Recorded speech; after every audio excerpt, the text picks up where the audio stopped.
तो भ्रष्टाचार के मामले पर और ईडी के एक्शन पर दिल्ली में सियासी वार और पलटवार। लेकिन अब बात जम्मू कश्मीर की, जहां पर टारगेट किलिंग की वारदातें रुक नहीं रही हैं। दरअसल कश्मीर के कुलगाम में भी आज एक और टारगेट किलिंग की वारदात हुई। बैंक मैनेजर की हत्या का सीसीटीवी भी सामने आया है। इसमें साफ दिखाई दे रहा है कि एक आतंकी पिस्टल के साथ बैंक के अंदर घुसता है और बैंक मैनेजर की गोली मारकर हत्या कर देता है। बता दें कि आज सुबह ही राजस्थान के रहने वाले बैंक मैनेजर विजय कुमार को आतंकी ने गोली मार दी।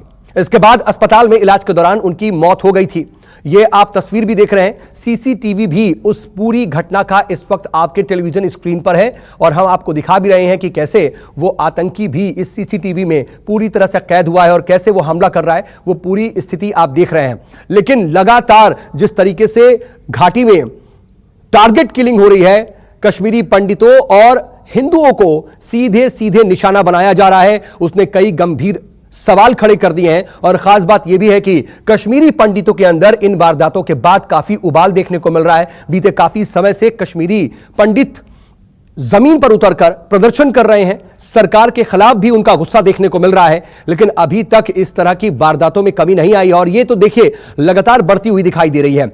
ऐसी स्थिति दिख रही है कि हर दूसरे दिन भी अब किसी ना किसी को टारगेट करके उसे मौत के घाट उतारने की वारदात को अंजाम दिया जा रहा है। खास बात यह है कि आतंकी किसी शख्स को टारगेट करते हैं, या तो पहले से उसके बारे में पूरी जानकारी इकट्ठा कर लेते हैं या फिर मौके पर ही पहुंच करके उसका नाम पूछा जाता है और उसके बाद उसे मौत के घाट उतार दिया जाता है। और यह वारदात कई तरह से सवाल खड़े करने वाली है।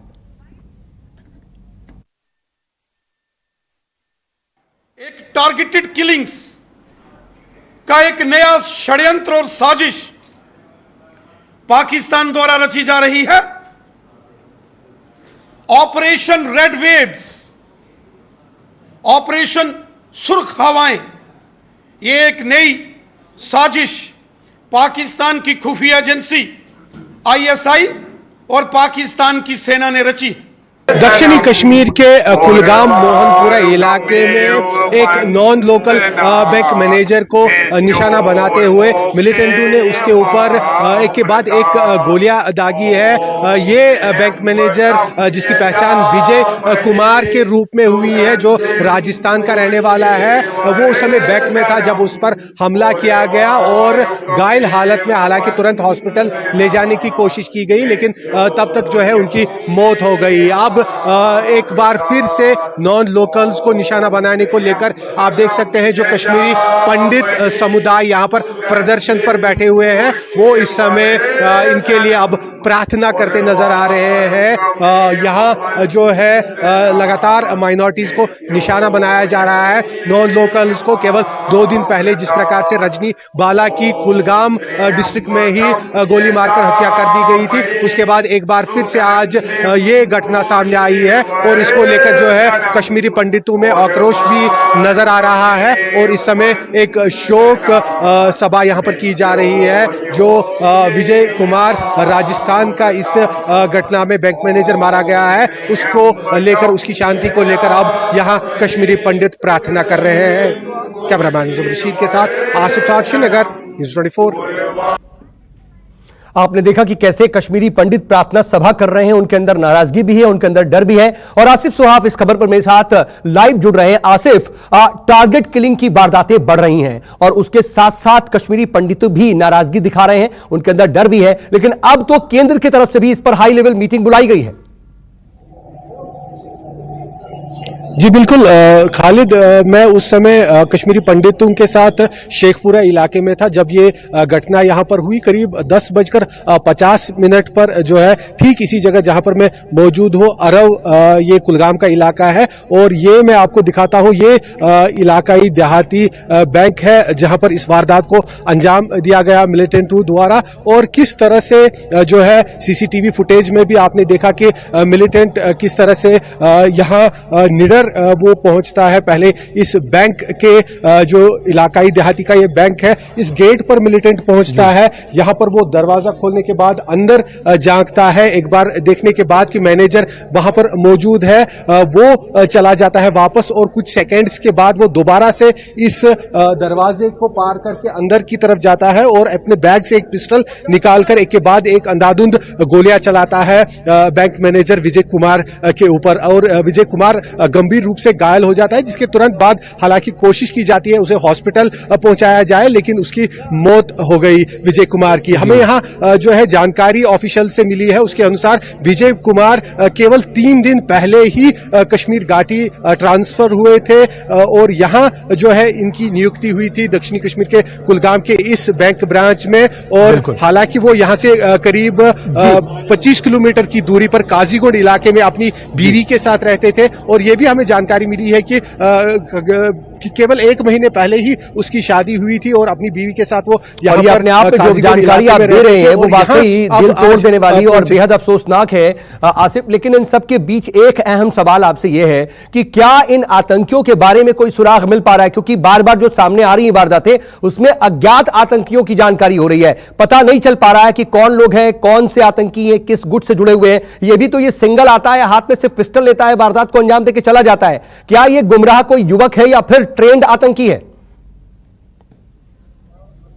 देखिए खालिद, ये बाज़ाब्ता एक मॉड्यूल है जो इस समय जो पूरे कश्मीर घाटी में एक्टिव है। ये छोटे हथियारों से पिस्टल के जरिए जो है इन वारदातों को अंजाम देते हैं। हालांकि आप देख सकते हैं पुलिस यहाँ पर बल मौजूद है इस घटना के तुरंत बाद। हालांकि पूरे इस इलाके को घेर कर तलाशी अभियान भी चलाया गया, कई लोगों को डिटेन भी किया गया है, लेकिन अभी तक जो है एक्चुअल हमलावर कौन थे उनका सुराग नहीं मिल पाया है। लेकिन TRF जो लश्कर तैयबा का ऑफशूट है, पहले उन्होंने इस हमले की जिम्मेदारी ली, सोशल मीडिया पर कई जगह पर उनकी खबर आई। उसके बाद अब एक कश्मीर फ्रीडम फाइटर्स नाम करके एक मिलिटेंट आउटफिट है, उन्होंने भी इस घटना की जिम्मेदारी ली है। लेकिन पुलिस की तरफ से कोशिशें लगातार जारी है, लेकिन फिलहाल अभी तक कोई सुराग नहीं मिला है। खालिद, केवल 2 दिन पहले ही 31 मई को इसी कुलगाम डिस्ट्रिक्ट में दूसरी जगह पर गोपालपुरा में वहां पर एक महिला टीचर की हत्या इसी तरह से कर दी गई थी, और लगातार उसके बाद देखा जा रहा है कि कश्मीरी पंडित जो है वो दोबारा से सड़कों पर उतरकर कश्मीर घाटी से रिलोकेट करने की मांग कर रहे हैं। वो जो है लगातार अपना प्रदर्शन जारी रखे हुए हैं, और इस बीच जब सरकार की तरफ से उन्हें आश्वासन दिया जा रहा था उनकी सुरक्षा को लेकर, उस समय ये दूसरी घटना जो है अपने आप में यहां पर सुरक्षा पर एक बड़ा सवाल भी है। और साथ ही साथ इस इलाके में भी अगर हम नजर डालें, जो दाएं बाएं चारों तरफ जो है पूरा सन्नाटा पसरा हुआ है, केवल सुरक्षा से जुड़े और पत्रकार यहां पर मौजूद है, और सारी दुकानें बाजार जो है 1 किलोमीटर तक यहां बंद हो गया है, और पुलिस लगातार इस इलाके में मौजूद इन मिलिटेंटों की तलाश करने की कोशिश कर रहे हैं जिन्होंने इस वारदात को अंजाम दिया है। जी खालिद, लेकिन इन सब के बीच आप बिल्कुल ठीक कह रहे हैं कि एक पूरा बाकायदा मॉड्यूल है और बीजेपी इस पूरे मॉड्यूल को लेकर के सवाल भी खड़े कर रही है। लेकिन हम देख रहे हैं इससे 2 स्थिति नजर आ रही है। एक तरफ कश्मीरी पंडितों के अंदर नाराजगी है, गुस्सा है, वो प्रदर्शन कर रहे हैं। हमने ये भी देखा था कि रविंद्र रैना जब मिलने पहुंचे तो कैसे उन्हें वापस जाओ के नारे का सामना करना पड़ा। तो वहीं दूसरी तरफ कश्मीरी पंडित और गैर मुस्लिम जो है, वहां पर जो हिंदू हैं वो डरे भी हुए हैं। जी बिल्कुल खालिद, सुबह से ही मैं कश्मीरी पंडितों के एक बड़े ग्रुप के साथ मौजूद था शेखपुरा बडगाम इलाके में। वो लोग लगातार प्रदर्शन पर बैठे हुए हैं, वो लोग नारेबाजी कर रहे थे प्रशासन के खिलाफ और साथ ही साथ अपने लिए सुरक्षा की मांग कर रहे थे। और जैसे ही इस घटना की खबर पहुंची उसी प्रदर्शन के दौरान, तो हमें वहां पर कुछ सूचना मिली कुछ सोर्सेज द्वारा, और जो कश्मीरी पंडित वहां पर प्रदर्शन कर रहे थे उन्होंने कहा कि कई कश्मीरी पंडित लोगों ने जो है पलायन शुरू कर दिया है, वो यहां से अपनी जान बचाने के लिए भाग रहे हैं जम्मू की तरफ। हालांकि इस खबर की जो है औपचारिक रूप से आधिकारिक रूप से पुष्टि नहीं हो पाई, लेकिन भय का माहौल जरूर उनमें भी देखने को मिला। उन्होंने कहा कि 6 जून तक अब सरकार ने कहा है कि उनकी सुरक्षा का पूरा ख्याल रखा जाएगा। जो उनके ट्रांसफर्स है वो डिस्ट्रिक्ट हेडक्वार्टर्स पर किए जाएंगे, उनकी जो एकोमोडेशंस है वो सिक्योर्ड एकोमोडेशन लोकेशंस जहां पर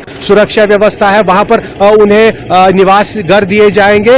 ये सब आश्वासन जो है सरकार की तरफ से आने के बाद उन्होंने कहा है कि वो 6 जून तक जो है पूरे हालात का देखेंगे कि सरकार की तरफ से क्या होता है उनके लिए, क्योंकि कल जिस प्रकार से गृह मंत्री अमित शाह ने भी दिल्ली में इसको लेकर एक उच्च स्तर की बैठक बुलाई है, तो सारी नजरें उनकी सरकार पर अब है। लेकिन 6 जून के बाद उन्होंने कहा कि अगर उनकी जो मांग है वो पूरी नहीं हो जाती है, उन्हें सेफर लोकेशंस पर खासतौर पर वो कश्मीर से बाहर मांग कर रहे हैं। आसिफ, एक छोटा सा सवाल ये है कि हाल फिलहाल में आखिर इस बीच में अगर अभी हम देखें हाल फिलहाल में जिस तरह से ये वारदातें बढ़ी हैं या फिर ये एक नया मॉड्यूल जो शुरू हुआ है, उसके पीछे वजह क्या हो सकती है? देखिए खालिद, ये जो है ये सवाल मैंने कश्मीरी पंडितों से भी पूछा।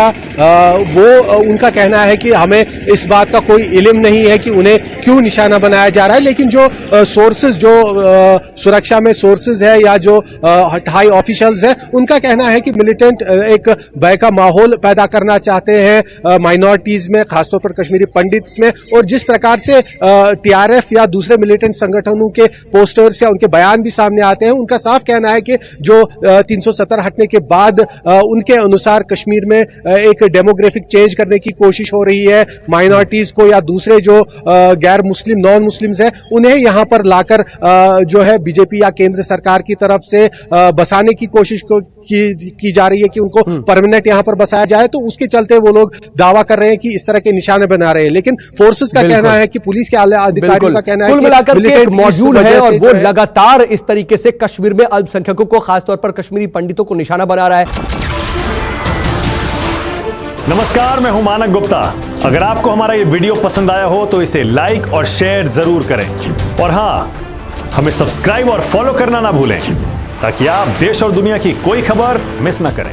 तो जुड़े रहिए हमारे साथ और देखते रहिए News 24।